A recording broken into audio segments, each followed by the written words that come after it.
அப்படி கட்டு போடும்போது அவருக்கு அது உபயோகரமாக இருக்கணும். அவர் முகத்துல பாத்தீங்கன்னா எந்த வருத்தமுமே இருக்கக்கூடாது.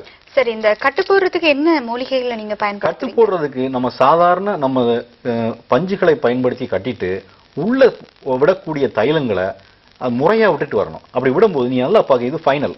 அந்த முதுகெலும்ப நல்லா பாருங்க, ஒரு வளைந்த நிலையில இருக்கக்கூடிய ஒரு முதுகெலும்ப ஒண்ணு போல கொண்டு வந்ததுதான் எங்களுடைய சிறப்பு அம்சம். ஒரு டிஸ்க் கூட எந்த மாறுதலும் எந்த தவறான இதுக்கும் போயிடாம அந்த அந்த இடங்களை நல்லா உத்து பாத்தீங்கன்னா நேரா ஒண்ணு போல. அதே மாதிரி அந்த நெஞ்சு பகுதியும் பாத்தீங்கன்னா ஒண்ணு போல இருக்கும். அந்த இடுப்பு பகுதியை பாத்தீங்கன்னா இப்ப ஒண்ணு போல இருக்கும். இப்ப இந்த நெகட்டிவ் நீங்க எடுத்து பாருங்க, இதையும் பாருங்க, அவருடைய நின்ற நிலை கரெக்டா இருக்கும். நம்ம மஸ்குலர் டிஸ்ட்ரோஃபியை பத்தி சொல்லும்போது அந்த போட்டோ வச்சிருந்தேன், இடுப்பெல்லாம் வித்தியாசமா மாறிடும் அப்படின்னு சொல்லி அந்த இதை காமிச்சேன். அந்த நிலையையும் பார்க்கும்போது இது அந்த வயிறினுடைய தன்மை பாத்தீங்கன்னா அழகிய முறையில மேல் நோக்கி இருக்கும். தளர்ந்த நிலைக்கு அந்த வயிறு வராது. இப்படி எங்களுடைய இதில் இது பண்ணோம். இது எடிட்டிங் செய்யப்பட்டதோ இல்லை, சாதாரண கேமரா மொபைல் கேமரால தான் இதை ரெக்கார்ட் பண்ணோம். காரணம் என்ன அப்படின்னா, இதற்கு ஒரு சிறப்பு அம்சமாக கொடுத்து நாங்கள் பண்ணியிருந்தோம் அப்படின்னா அதுக்கு ஒரு பொய்யான ஒரு விஷயங்களை கொடுத்து தான் அதை செஞ்சிருப்பாங்கன்னு சொல்லுவாங்க. அதனால எப்படி நம்ம சாதாரணமாக நம்ம பயன்படுத்தக்கூடிய பொருட்களை கொண்டு தான் நாங்கள் சிகிச்சையும் கொடுக்குறோம். அதே மாதிரி நம்மளுடைய உணவியல் பொருட்களை கொண்டு தான் அவங்களுக்கு தேவையான எல்லா விஷயங்களையும் செய்ய சொல்றோம். அடுத்து சொல்லணும் அப்படின்னா உபயோகிக்கக்கூடிய பாத்திரங்கள், மருந்துகளை உபயோகிக்கக்கூடிய பாத்திரங்களை பார்த்தீங்கன்னா அதில் ஒரு பாத்திரம் காமிச்சிருக்கிறேன். இது சுத்தமான ஒரு என்ன சொல்லணும், சுத்திகரிக்கப்பட்ட ஒரு இரும்பினால் செய்யப்பட்ட ஒரு பாத்திரம். இதுல ஒரு சிறப்பம்சத்தை சொல்லணும்னா, இப்போ உதாரணத்துக்கு கிராம்பு, பட்டை, ஏலக்காய் என்று சொல்லக்கூடிய இந்த வாசனை பொருட்களை இதுல வச்சு வருத்தம்னா கிராம்பினுடைய ஒரு மனம் பட்டைக்கு போகாது, பட்டையினுடைய மனம் ஒரு கிராம்புக்கு மாறாது. ஒரு கலவையா வராம ஒரு வித்தியாசமான ஒரு சமையலை செய்யக்கூடிய ஒரு பாத்திரமா இது இருக்குது. அந்தந்த தன்மையிலே இருக்கும். அப்ப அதுக்கு அடி பிடிக்காது. இப்ப உதாரணத்துக்கு அதுல ஒரு கொழுப்புன்னு கொழுப்பு உடம்புல அந்த ஃபேட், அந்த மிருகங்கள், அதாவது என்ன சொல்லுவாங்க, ஆட்டுக்குட்டியினுடைய ஒரு கொழுப்பு எடுத்து அதுல வச்சிருக்கிறோம். அந்த கொழுப்பை நீங்க பார்க்கும்போது அதனுடைய வடிவம், அந்த கொழுப்பினுடைய தன்மை எல்லாம் அப்படி பார்த்தாலே அதுல உங்களுக்கு தெரியும். எப்படி தெரியும் அப்படின்னா, அந்த பாத்திரத்துல அது ஒட்டாது. ஒண்ணு, அந்த பாத்திரத்தை நீங்க எவ்வளவு நேரம் வேணாலும் தீல வைக்கலாம். அப்ப இதில் மாதிரி செய்யும் போது பாத்திரத்தினுடைய கழிவுகள் இயங்காது. இப்ப நீங்க பார்த்துருக்கு கல்வம், எங்களுடைய மருத்துவ முறையில இது நாங்க ஒரு வகையான மருந்துகளை இதுல எடுத்து வச்சிருக்கிறோம்.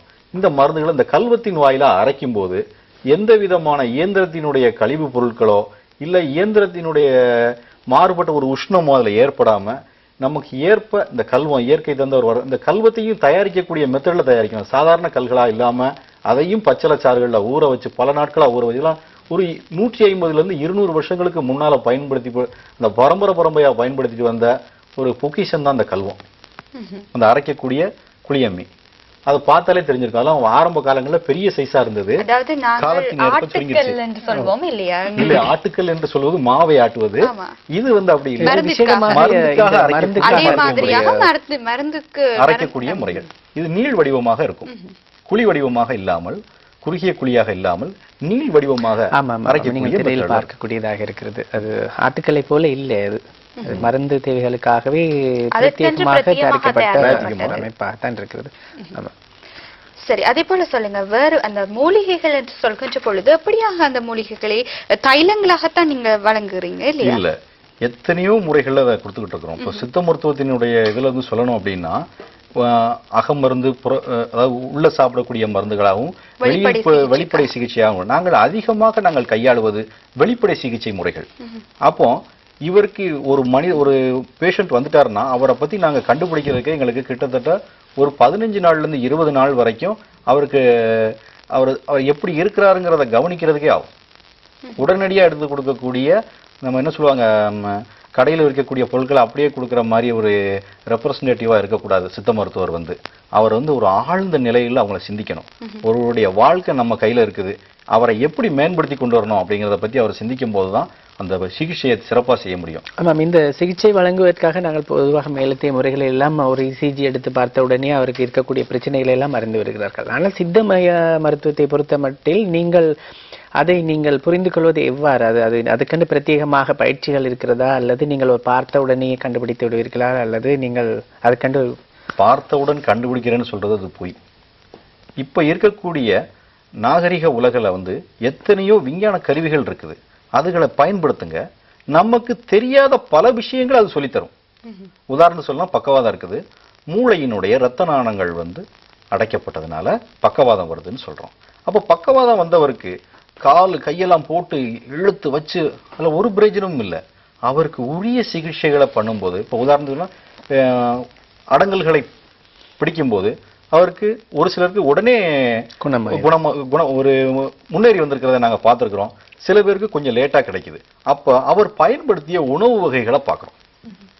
அப்ப நம்ம உணவு வகைகள்ல அவங்க எந்த மாதிரியான உணவு வகைகளை அவங்க சாப்பிட்டுருக்கிறாங்க, அப்ப ஏன் இந்த நோய் வந்து இவங்களுக்கு இவ்வளவு நாள் தாக்கப்பட்டிருக்கு, இந்த நோயினுடைய சிறப்பு அம்சங்கள் என்ன, இந்த நோய் இவங்களை எப்ப இவங்களுக்கு வந்து இந்த நோயை விட்டு இவங்க விலகுவாங்க அப்படிங்கிறத பத்தி அவங்க சிந்திக்கணும்.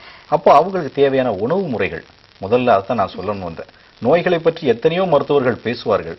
சிகிச்சை முறைகள்ல நம்ம வீட்டுல இருந்து நம்ம செய்யக்கூடிய நம்மளை நாம் காத்துக்கொள்வது எப்படி, இந்த நோய்கள்ல இருந்து நம்மளை காத்துக்கிறது மட்டுமல்ல, பிற நோய்கள் நம்மளை அண்டாம இருக்கிறதுக்கு என்னென்ன செய்யணும்.